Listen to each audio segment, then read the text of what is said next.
Hello friends, நம்ம இப்போ பார்க்க போகிறது என்னென்னு பார்த்தோம்னா நெய் பேடா பண்ணுறது எப்படின்னு பார்க்க போகிறோம். இதுக்கு தேவையான பொருட்கள் என்னென்னா, 1 கப் பொரிகடலை, 1/2 கப் ஜீனி, ஒரு 3 ஏலக்காய், ஒரு 50 கிராம் நெய் போல் எடுத்துக்கணும், 2 ஸ்பூன் பால், இவ்வளோ தான் தேவை. இப்போ பொரிகடலையை நம்ம மிக்ஸி ஜாரில் போட்டு தனியாக அரைச்சி வச்சுக்கணும். ஜீனியையும் ஏலக்காவையும் ஒன்றா போட்டு அது தனியாக அரைச்சி வச்சுக்கணும். இப்போ ஒரு பவுல் எடுத்து அதில் ஒரு 2 ஸ்பூன் நெய் விட்டு அரைச்சி வச்ச பொரிகடலை மாவை போட்டு, ஸ்பூன்லாம் பண்ண வேண்டாம், நம்ம கையிலே பசைஞ்சு கலந்துடலாம்.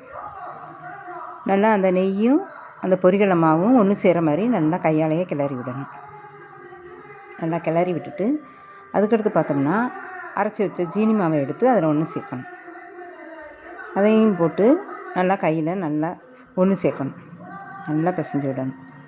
அதுக்கடுத்து பார்த்தோம்னா ஒரு ஸ்பூனாக நெய் அதில் கொஞ்சம் கொஞ்சமாக சேர்த்து நல்லா பிசையணும். நல்லா எல்லாத்தையும் ஒன்று சேர்த்து பிசைகிறோம்.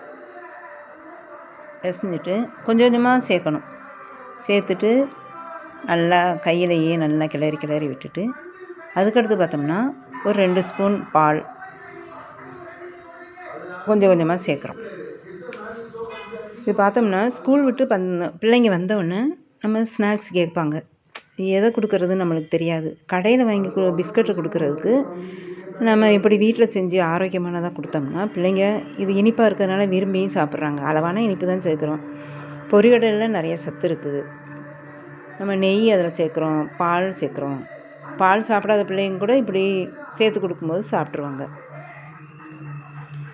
அப்படி பிசைஞ்சிட்டு அப்புறம் கொஞ்சம் கொஞ்சமாக நெய் சேர்த்து கொஞ்சம் பிசைஞ்சிட்டு நல்லா நெழுகலாக கொஞ்சம் ஓரளவுக்கு சப்பாத்தி போடுற மாதிரி நல்லா நெழுகலாக பிசைஞ்சிட்டு சப்பாத்தி கட்டையை எடுத்து அதில் நம்ம ஒரு பட்டர் பேப்பர் இருந்தால் யூஸ் பண்ணிக்கலாம். இல்லைன்னா நான் சும்மா பாலித்தீன் கவரையே யூஸ் பண்ணிக்கிட்டேன். அது நல்லா தான் வரும்.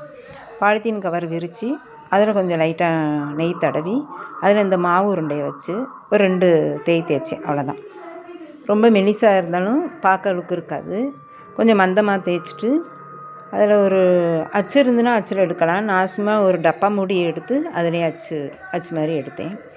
இல்லைன்னா நல்லா உருண்டையை உருட்டி ஆப்பிள் மாதிரி கை விரல் வச்சு அமுக்கிட்டு அதில் ஒரு கிராம்பு வச்சு டெக்கரேஷன் பண்ணலாம். ஆப்பிள் பேடா மாதிரி இருக்கும். இந்த மாவுலேயே ஹார்ட்டின் மாதிரி பண்ணலாம், ரவுண்டு பண்ணலாம், ஸ்கொயர் மாதிரி பண்ணலாம். இந்த மாதிரி நம்ம டெக்கரேட் பண்ணிக்கலாம். நான் அதில் முந்திரி வச்சுக்கலாம். நான் நிலக்கடலை பருப்பு வச்சுருக்கேன்.